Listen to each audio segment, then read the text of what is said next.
Aujourd'hui, on va décortiquer une méthode qui sauve des vies dans des situations qu'on espère ne jamais connaître, le Tactical Emergency Casualty Care, qu'on appelle aussi TECC.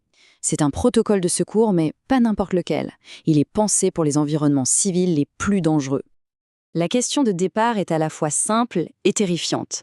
Comment on fait pour sauver une vie quand la scène de l'incident n'est pas encore sécurisée? Qu'est-ce qu'on peut faire quand les secours traditionnels, le SAMU, les pompiers, ne peuvent pas encore arriver?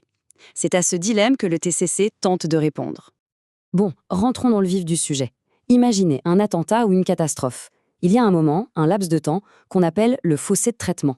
C'est cette période hyper critique entre le moment où quelqu'un est blessé et le moment où les secours peuvent enfin intervenir sans risquer leur propre vie.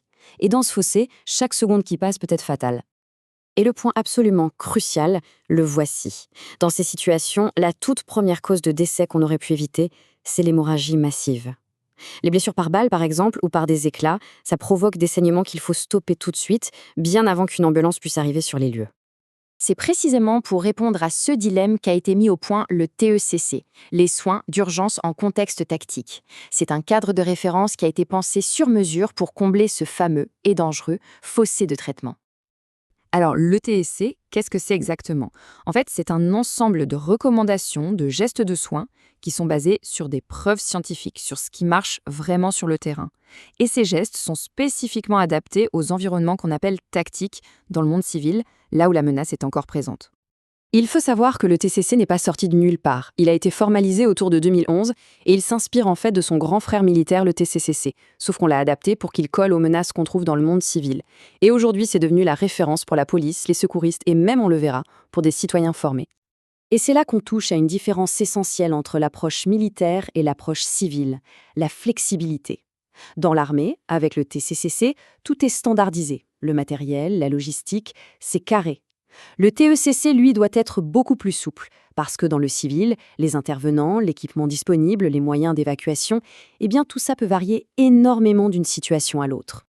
On arrive maintenant au cœur de la stratégie TECC. L'idée centrale, c'est que les soins s'adaptent au niveau de la menace. Les gestes qu'on va faire ne sont pas du tout les mêmes si le danger est juste là, immédiat, ou s'il commence à être maîtrisé. La sécurité, c'est la priorité numéro 1. Et pour organiser ça de façon logique, le TECC divise la scène en 3 zones de soins. On a la zone chaude, là où la menace est directe, puis la zone tiède, où la menace est indirecte, et enfin la zone froide, qui est sécurisée et où on prépare l'évacuation. Chaque zone va dicter très précisément ce qu'il est possible de faire, ou pas.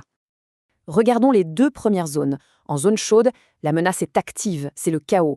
Le seul et unique soin qu'on s'autorise à faire, c'est de stopper une hémorragie massive qui met la vie en jeu, le plus souvent avec un garrot. Rien d'autre. En zone tiède, la menace est maîtrisée, contenue. Là, on peut commencer à faire des soins un peu plus complets, mais ça reste très rapide et focalisé sur l'essentiel. Et finalement, on arrive à la zone froide. Là, on peut souffler un peu. La scène est considérée comme sécurisée. C'est seulement à ce moment-là que les protocoles de secours classiques peuvent reprendre le dessus. C'est ici qu'on stabilise la victime pour de bon, en attendant son évacuation vers un hôpital. C'est vraiment l'objectif de toute l'intervention. Ok. On a vu le « où » avec les différentes zones.